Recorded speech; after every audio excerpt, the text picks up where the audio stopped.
believe I just seen that shit. He's back, man. Damn.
One interesting thing to notice is the extreme amount of detail we're able to get in our character models.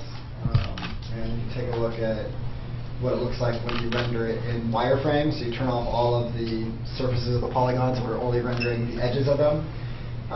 Even from this distance, their faces look like they're completely textured, and all we're doing is drawing the outline of the polygons. So what that says to you is we have more polygons than we have pixels even to render. So, and that holds up, like, you know, all the way up here. It's still like the detail that we have around there. And those are the same characters as in-game. That is in-game. Those are the in-game characters that we use for cinematics. It's not like we swap out models for FMA mode or something like that. That's in-game. Absolutely extraordinary. We're crazy. Cool. We probably should do something about that. Yeah. I have two samples of concept art that I did. First is this one. This is downtown of one of the U.S. cities.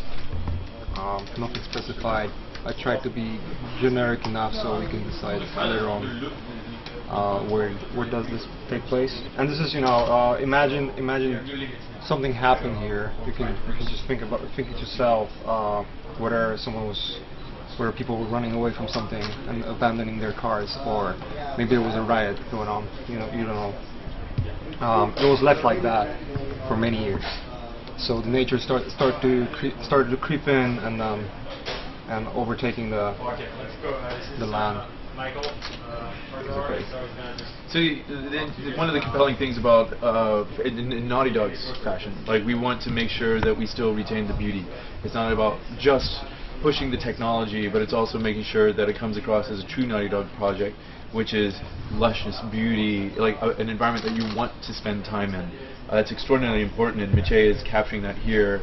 And then within the story context is really making sure that you get that sense of sort of tension with the familiar and the unfamiliar, and you get the lushness and the beauty, but at the same time the abandonment and the decay of our society, of what we're used to seeing every single day. And then we want to contrast this game between the highs and lows. It's not just about like a one-note look throughout, and it's just not post-apocalyptic like you've seen in every other game, but we want to really go from highs and lushness and beauty to sort of lows and creepiness, and really contrast these things within our art. Maybe show the other piece too. Yeah, so like this, imagine this is like a happy moment. This piece, it's a little different mood, a totally different mood. It's a sunset. It's more creepy. It's less inviting than the other one. You can imagine yourself as a player being here, and maybe this is the only path that you can go to progress, and maybe this is the only way to get out of here. And this is really not inviting. This is fluid. You don't know what's in the water. This creepiness and darkness creeping out from the windows, and it's not really inviting. But then again, the sunset, the colors, we want to keep it lush, and we want to keep it really rich. So you can tell the story saying that this is creepy, this is dark, this is not really inviting, with really rich colors. You don't have to go black or dark grays and browns to say it's creepy. You can use the entire color palette to convey that. So it's a new signature on it. It's not the standard post-apocalyptic sort of look that you've ever seen, right? This is a whole new signature on it. Just like we're doing everything else with character-driven stories and etc. Is we're putting the Naughty Dog signature, which obviously to try to get this kind of look inside of the game made us really look at our technology, and Miche has really pushed us to sort of go like, hey, how do we advance what is already an amazing? We just won Best Graphics at the VGA Awards, and we're pushing that even further in this game. So. Let's continue forward, though. So, well, I mean, the concept artist is also awesome. He did our promo piece here. Yeah, if everything needs to be done like high detail, that's me. And with this piece, we try to sort of put focus on the main aspects of the game, like our two characters and their contrast between them and the raw nature behind them. We did some early sketches of this key art just to represent the contrast between those characters and the background. We did some iterations on this with the raw assets from the game, just to have a good how the lighting could work, how the background could work. The assets, of course, are from the game. My job was to compose them and make sure that they work together with the environment, and just do little touch-ups and paint overs and everything. Again, we try to show the beautiful environment, the beautiful nature, and the sort of uneasiness that this nature evokes with the characters. This sort of feel of gloom and tension, like they are not welcome in the environment that used to belong to people, but now has been reclaimed by nature. Some of our cutscene animators that worked on the trailer and work on the cutscenes inside of the game. If you guys want to kind of go through some of your process, some of your thoughts, etc. So one of the key differences, or one of the things we tried to stress on for The Last of Us is the camera work. Did a lot of real-world camera work, a lot of handheld feeling, a lot of realistic lens choices, prime lenses, non-CG type camera stuff, no drifty cameras, more from the perspective of another viewer in the scene, and we kind of used